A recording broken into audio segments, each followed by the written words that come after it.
What would you do if the person you married tried to take your home, your savings, and your future, while smiling like it was already done? Tonight, you'll hear how a husband followed the numbers, exposed a secret trust, and turned a scripted defeat into a quiet, lawful win. No shouting, no scandal, just documents that don't lie. If you care about betrayal, justice, and what it really takes to keep a home standing, you're in the right place. This is Cheating Stories 7. Like, comment, and subscribe if these true-to-life dramas speak to you. It helps the story reach the people who need it. Now, take a breath and step with me into. She was a cheating wife who wanted everything, but I took it all back. The evening light poured across the living room like an interrogation lamp. The faint cedar scent from the shelves Ethan had built last month lingered, a project Clara praised once and then dismissed. Now she sat on the gray sofa, legs crossed neatly, a leather folder balanced on her lap like a weapon polished for show. 8 years of marriage unraveled in her tone before she even opened her mouth. "It's over, Ethan," Clara said, sliding the folder onto the coffee table with the precision of an executive closing a deal. Her voice carried no hesitation, no grief, only sharp control. "I've already spoken to an attorney. These are my terms." Ethan didn't reach for the folder. He didn't need to. Clara, almost eager, listed them as if ticking boxes on a corporate sheet.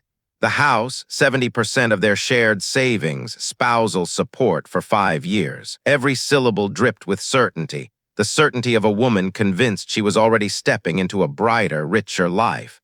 When she leaned back, her lips curved into a smirk Ethan had once mistaken for charm. "And let's be realistic. You're a high school woodshop teacher. You make a modest income. You can't afford a real lawyer. My attorney will bury you in fees before you ever see the inside of a courtroom." Her words hung in the air like smoke. Ethan studied her, silent. In the pause, he noticed the glint of a pendant he hadn't seen before. Rose gold, delicate, far too expensive for their budget. A receipt peeked from the folder's corner, misfiled in her haste. It carried the name of a boutique hotel, the same dates she claimed to be at a teacher's conference. His mind clicked through the details, new jewelry, hidden expenses, the convenient cruelty of her timing. She thought she was orchestrating a clean break. What Ethan saw was strip mining, his house, his savings, his dignity, everything carved out until nothing remained but dust. He let the silence stretch. His pulse hammered, but his face stayed carved in stone. Then he spoke the 2 words she expected, the words that widened her smirk into victory. "You're right." Relief washed over Clara. She smoothed her skirt and stood as though signing off on a completed merger. "Good. I'm glad you're being sensible. You'll be served with the official papers next week." She walked out, her heels tapping the hardwood with the confidence of someone who believed the war was finished before it began. Only when the door clicked shut did Ethan reach for the folder. Inside, the documents weren't just demands, they were precision strikes. The phrasing reached beyond Clara's grasp, crafted to exploit details only someone familiar with Ethan's history could know. There were references to his grandfather's down payment on the house, to clauses in state law Clara had no reason to research herself. Curiosity pushed him to check the metadata on his laptop. The author field didn't show her attorney's name. Instead, it bore the initials R. Hale, Richard Hale. The name stirred unease. Ethan had no proof yet, but instinct knew better. He closed the folder and went upstairs, pulling a dust-covered box from the closet. Inside were relics of a different life, faded photographs, a spare key to his parents' home, and a slip of paper with a number he swore he would never use again. His brother Victor's private line. Ethan sat on the edge of the bed, phone in hand. Pride is heavy, and for 5 years it had weighed him down enough to keep his brother out of reach. Tonight, though, Clara's smug certainty echoed in his head like a dare. "You can't afford a lawyer." He placed the phone back in the box, not dialing yet. Instead, he studied the folder under the desk lamp until the words blurred, his jaw clenched against the truth he already knew. Clara wasn't just leaving. She was already gone, and she had helped writing the script for his ruin. Morning arrived gray and undecided, the kind of light that makes a house look more like a blueprint than a home. Ethan brewed coffee but barely touched it, his focus pinned to the printer feeding him one page after another. 5 years of statements piled up, credit cards, joint accounts, the emergency fund they once swore to touch only for broken bones or broken cars. He sat at the dining table with a pencil in hand, circling hotel charges that lined up too neatly with Clara's so-called off-site retreats. The circles spread like bruises. Each mark bled into the next. Vineyard weekends, boutique hotel lobbies with glass sculptures, dinners for two in riverfront restaurants. He opened their photo archive, following GPS breadcrumbs Clara had forgotten to disable. Screens lit with proof that betrayed her own rehearsed speeches. The payment trail didn't wander. It pointed, thin and steady, toward Hale Development Holdings. Invoices dressed up as consulting, reimbursements disguised as client entertainment. Richard Hale's shadow no longer felt coincidental. It felt like a signature. Ethan drove to the county recorder's office, carrying his own folder now. The clerk at the counter wore a cardigan and the expression of someone who had seen every kind of hurry. When she pulled up his address, her glance flickered with recognition. He remembered Clara. She asked about quitclaim forms last week, the clerk said carefully. Said it was for estate simplification. The phrase landed like a cheap disguise. He requested copies of anything filed. What came back looked harmless, a memo about a revocable trust, boilerplate language, blank beneficiary lines, but the timestamp was dated 3 days before Clara's living room ultimatum. The trap had been arranged before the performance. Back at home, Ethan returned to the dust-covered box in his closet. Not for the phone number he feared dialing, but out of habit, to search where the truth might hide. His hands trembled slightly as he reached for the back of the wardrobe. The right boot felt heavier than its twin. Inside, beneath a knit hat, lay a second phone. No stickers, no case, no history at first glance. But the Notes app revealed a single document, a script written in bullet points. Be realistic. Cannot afford a real lawyer. Walk away with dignity. The cadence was Clara's, but the phrasing wore Richard's cologne. Further down came lines about deeds, trusts, and asset characterization. The language of someone planning not just an exit, but a clean extraction. Ethan photographed every page with his own phone, careful to preserve the metadata, then replaced the second phone precisely as he had found it. Knit hat folded. Boot heel aligned with the scuff on the wall. Rituals of not being caught. On the dining table, he spread his notes like blueprints. Clara's scheme was not passion, it was architecture. Push Ethan into a fast settlement, transfer the house into a shell trust, finalize divorce quietly, then claim the deed later as routine housekeeping. A home turned into a loophole. A marriage turned into a business plan. He wrote 2 names on a legal pad, Victor, Megan, his estranged brother and Clara's closest friend. One had the skill to slice through this in court. The other might hold threads that could unravel Clara's rehearsed lies. Pride pulled him back, but reality pushed harder. Still, he hesitated. Could he afford to fight? Could he afford not to? The house seemed to answer him. Every window frame his grandfather's money had touched, every cedar shelf he had sanded by hand. The walls whispered that ownership could vanish with a single signature filed under simplification. He closed the box, he closed the laptop, but his resolve did not close with them, because just before he stepped away, the second phone buzzed. The message bled across his laptop screen, an echo from that hidden device. Draft is ready. Need your legal brother's timeline. Our legal brother, not hers, his. The words froze him. The enemy already knew the one man Ethan had sworn never to call. The workshop smelled faintly of sawdust, a comfort Ethan usually trusted. Tonight, though, the air pressed heavy like silence with weight. The folder lay open beside scattered receipts and the county deed copy. Every item screamed betrayal, but the phone in his hand carried something heavier, the number he had sworn never to dial. Pride had bricked a wall between him and Victor for 5 long years. But now, Clara's betrayal had cracked it wide open. Ethan pressed the call button. 2 rings, then a pause long enough to wake ghosts he thought had retired. Finally, a voice, calm, cautious, unmistakable. Ethan. It wasn't a question, it was a recognition sharpened by time. Ethan gripped the phone tighter. He forced the words out piece by piece. Clara's demands, her smug delivery, the second phone buried in the wardrobe, the forged trust memo, the receipts that twisted toward Richard Hale.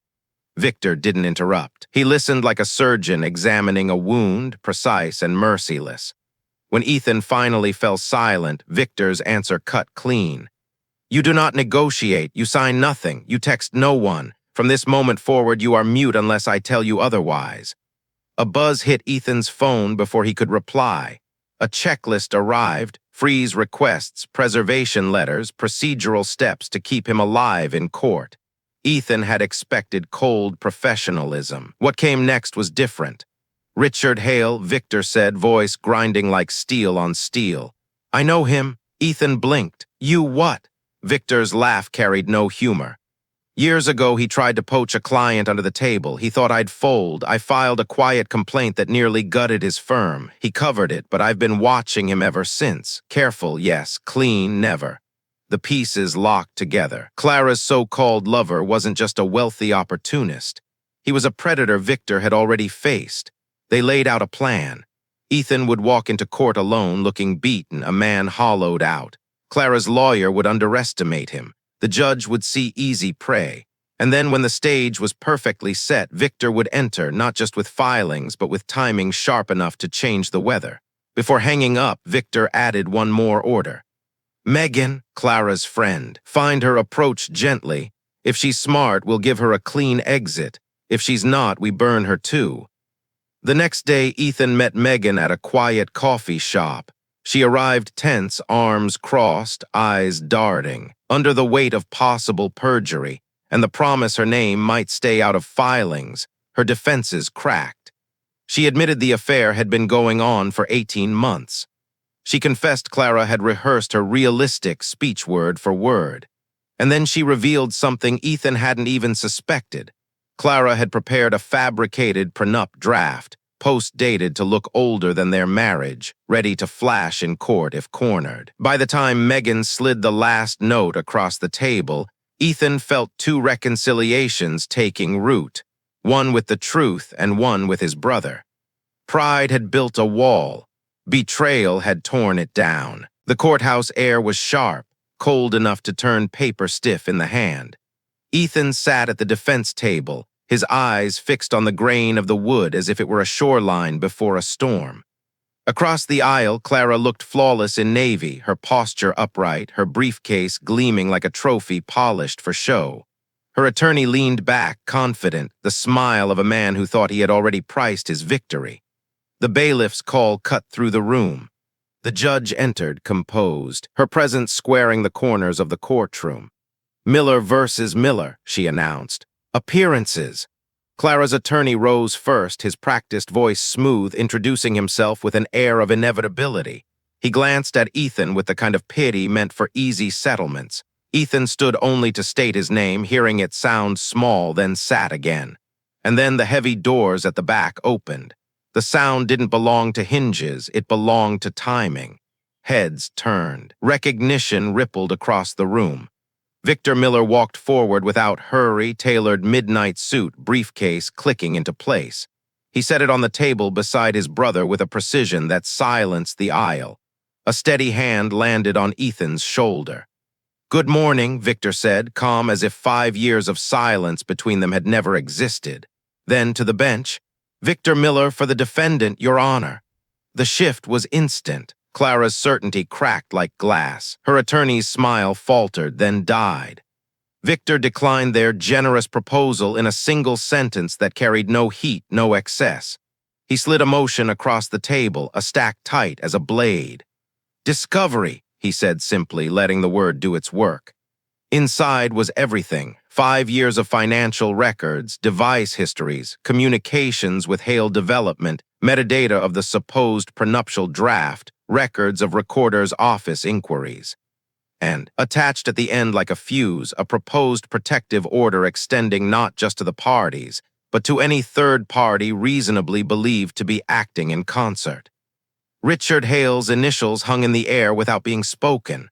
Clara's attorney objected, throwing words like burden over each context.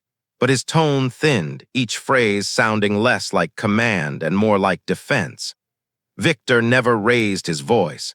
He cited their own letters, pointed to dates in the record, and ended with quiet weight. "We will let documents speak, Your Honor." The judge studied the stack, glanced at the room, and gave her ruling with clipped certainty. Granted in substantial part. No gavel was needed. The words themselves settled like law. Recess came. In the hallway, Clara's attorney tried salvage with a smile that no longer fit his face. "Perhaps we can discuss something reasonable." Victor shut the door with words alone. "We will comply with the court's schedule, nothing further." Ethan followed him into a quiet corner. "Thank you," he whispered, and meant it from a decade deeper than pride. "Don't thank me," Victor said. "Just do exactly what I text you." His phone buzzed, and moments later Ethan's did too. A list appeared: backups, credentials, a contact at a phone company, instructions as clear as blueprints.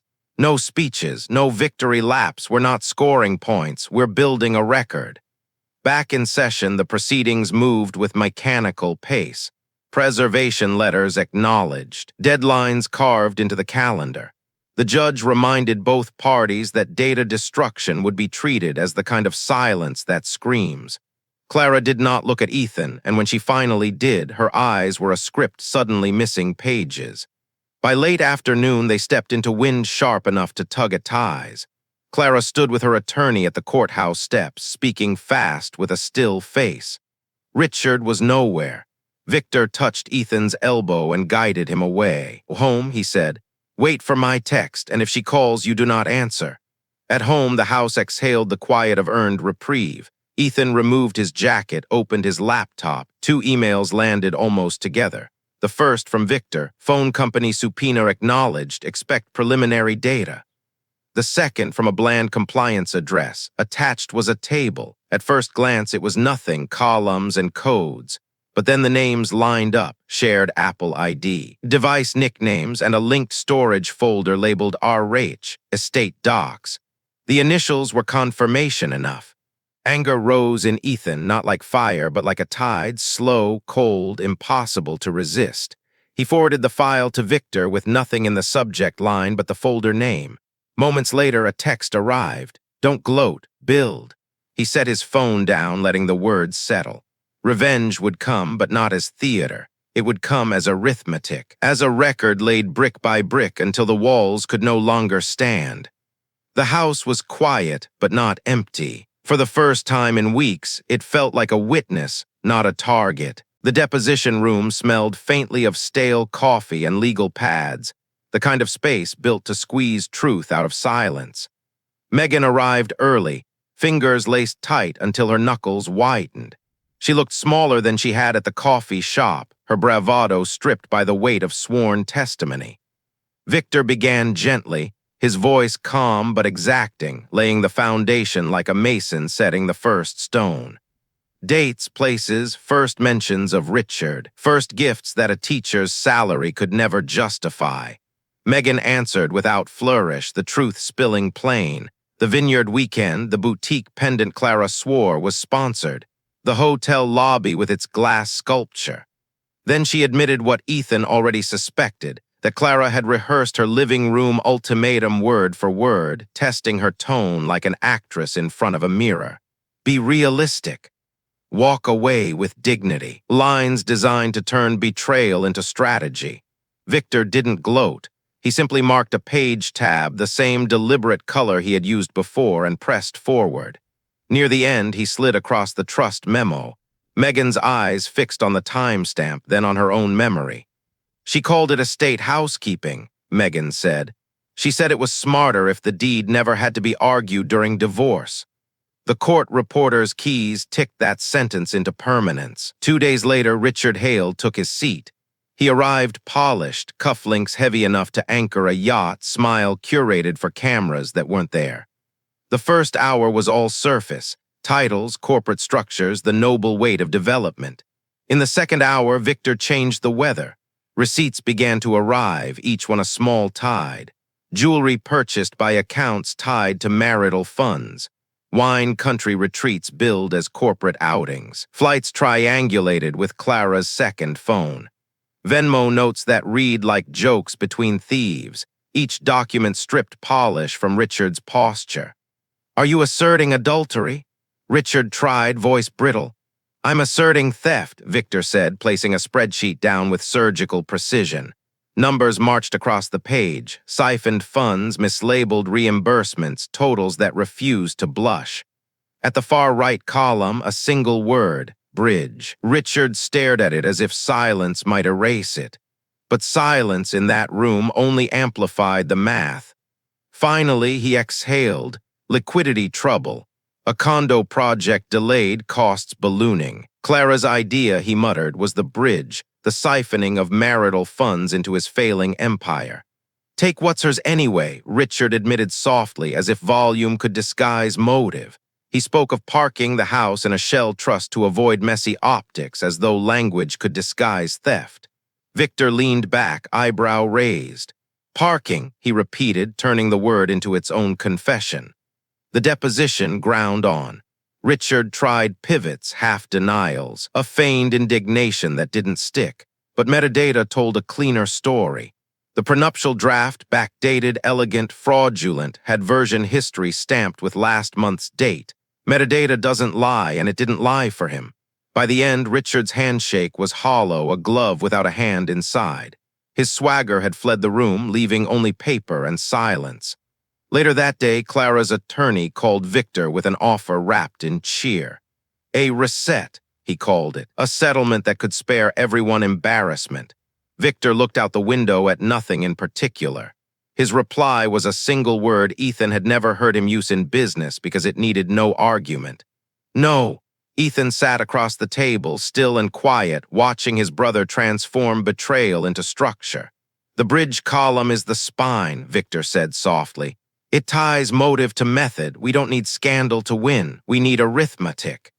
Ethan nodded, understanding more than the law. He understood wood, joints, and lines that meet only when measured right. And now he understood numbers could be beams too, building something stronger than Clara's lies. That night, Ethan walked the house again, touching frames and cedar shelves with a carpenter's instinct. Betrayal no longer felt like smoke. It felt like structure, proof that could stand. Tomorrow, Victor promised they would file. By morning, momentum had hardened into paper. Victor sat at Ethan's kitchen counter, red pen in hand, reshaping sentences the way carpenters shave edges until boards fit flush. The counter petition was no speech. It was a demolition plan. It accused Clara of marital waste tied to her affair. It laid out the attempted fraudulent encumbrance of the marital home. It named the fabricated prenup, the conspiracy to defraud, and ended with a prayer for relief that did not beg but demanded. Dismissal of spousal support with prejudice, redistribution of savings in Ethan's favor, restitution of siphoned funds, attorney's fees, sanctions sharp enough to sting. Attached under seal was a sworn affidavit from the clerk at the recorder's office. The same clerk who remembered Clara asking nervously about expediting estate simplification. That phrase, casual at the time, now stood in ink as evidence. Ethan read the draft slowly, the kettle muttering behind him. The language was not angry. It was cold, precise, like measurements that don't need exaggeration. Victor crossed out one flourish he'd written, leaving only the bones. "We're building a record," he said, "not a performance." Ethan nodded, grateful for the dignity of plain words. The judge moved quickly. An accelerated schedule was pinned to weeks, not months. Depositions extended, productions compelled, deadlines ticking like a metronome. Clara's counsel objected to the tempo. The judge's silence in response carried more weight than any ruling. Outside the courthouse, Clara's world began to thin. Friends who once laughed too loudly at dinner withdrew, first cautious, then gone. Megan stopped replying, sending a short confirmation through her lawyer that matched her deposition and begged only anonymity. Richard went silent, his attorneys whispering the meaning of preservation orders. Ethan's task was simple: stability. No calls, no texts, no backroom bargains. He taught his classes by day, guiding teenagers through dovetail joints, and by night he stacked documents neatly on his dining table. His logbook grew, entries dated and filed, betrayal turned into rows of proof. One evening, headlights cut across his driveway. A car idled at the curb. Ethan stepped onto the porch. Clara sat behind the wheel, posture tight, hands at 10 and 2. She rolled her window down 2 inches. Her voice tried apology without ownership, then nostalgia without truth, then threat without leverage. "I'll tell them you were abusive." Ethan didn't raise his voice. He set his phone on the porch railing, the red recording light steady as a witness. "Tell the truth," he said. The words were not defiance. They were weight shifting the air until silence belonged to him. Clara broke eye contact first. The car idled, then eased away, taillights dissolving into distance. Inside, Ethan emailed the audio file to Victor. His brother's reply came minutes later, received. "Do not engage. Good work." The praise was clipped, spare by design, the kind Ethan trusted. The next morning's mail brought routine pages with historic consequence. A notice confirming the reach of the protective order, a production schedule, a docket entry sealing the affidavit. Ethan laid them beside his coffee cup, steady hands turning betrayal into ballast. By noon, Clara's attorney called, voice polished to professional shine. He spoke of fatigue, of uncertainty, of mercy disguised as settlement. He offered escape in language designed to sound generous. Ethan forwarded the proposal to Victor without comment. Moments later, the phone rang. "They're not settling for you," Victor said. "They're settling for themselves. Here's the reply.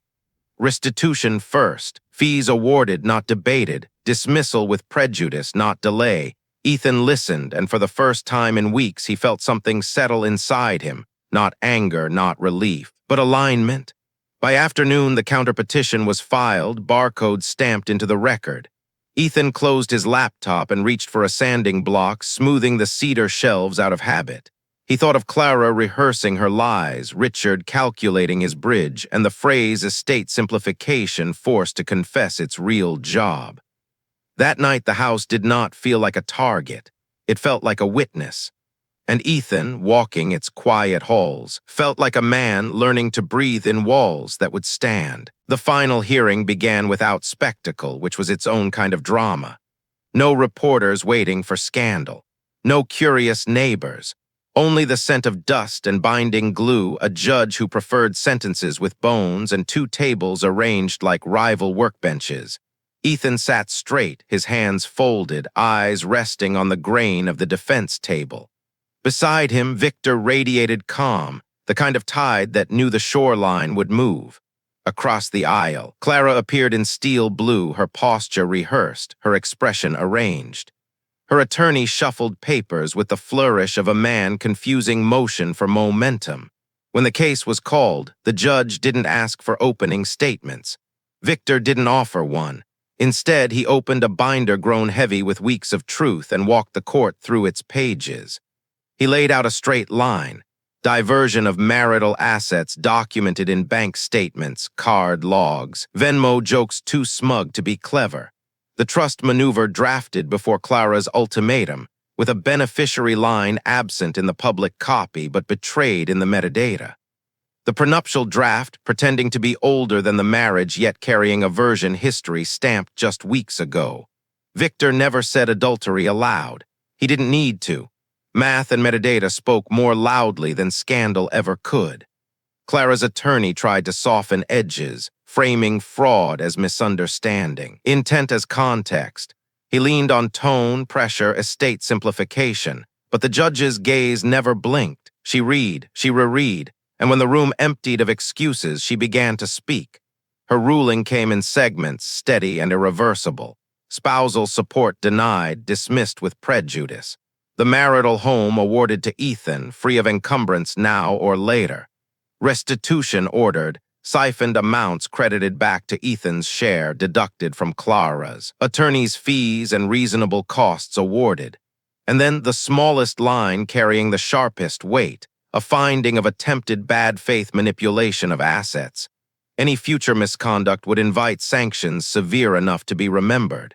The gavel didn't crash, it only tapped, but the sound lived inside ribs. Clara's face didn't shatter.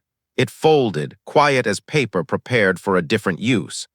Her attorney whispered with the urgency of a man drowning without water. Victor closed his binder with the same care a craftsman sets down a finished tool. Outside, the sky glowed with the polite brightness of an ordinary weekday. Clara stood near the courthouse steps, phone lighting her hand. A message arrived, freezing her expression. Richard's words would be short. This isn't sustainable. Doors don't need punctuation to close. Ethan didn't celebrate. He clasped Victor's hand, a grip holding 5 lost years and something like repair. "Come with me," he said. "There's a place we should see." They drove to the house that had once taught them how to hold a hammer. The porch sagged in the middle, the way memory sometimes does. They sat on its steps, saying nothing at first, then letting old stories surface. Childhood summers, the sound of their mother slicing apples, their father sanding wood to delay grief. "We keep it," Victor said at last, not as a verdict, but as an offering. "We keep it," Ethan answered, and in those words an old fight finally retired. Weekends turned into paint on knuckles, nails setting true, laughter breaking through arguments about stain color. They rebuilt together not because of Clara, but in spite of her. At night, Ethan slept in his own home, ceilings familiar, silence no longer heavy but kind. On his phone, Victor's last text of the day always arrived simple: "Good work, no speeches, see you Saturday." Clara's social circle dissolved to rumor and polite avoidance. Friends who had adored her shine shrank from her shadow. Richard shifted to another project, another stage. When people asked, he told a story in which he wasn't a character. Ethan watered the cedar planter by his door. He thought of the judge's note on bad faith and realized home had never lived in deeds or filings. Home lived where people kept it standing. On a Sunday evening, the brothers set folding chairs on the new porch, brushes, and a can of paint between them. No profound words were spoken. The last sound was the scrape of bristles, the clink of a can, and the quiet of a job not yet finished, but strong enough to last. Ethan drew the brush along the grain and let the house accept its color. That was not a loud victory. It was measured, signed, and filed, a record that outlives noise. The judge denied spousal support, returned what was taken, and left a line in the order that mattered most. Bad faith has a price. What would you have done in Ethan's place? Fight, forgive, or walk away? Tell me in the comments. Your perspective helps others who are standing where he stood. If this story resonated like the video, subscribe to Cheating Stories 7 and share it with someone who needs a reminder that patience, proof, and quiet courage can rebuild a life. Thank you for listening. I'm glad you stayed till the end. See you in the next story.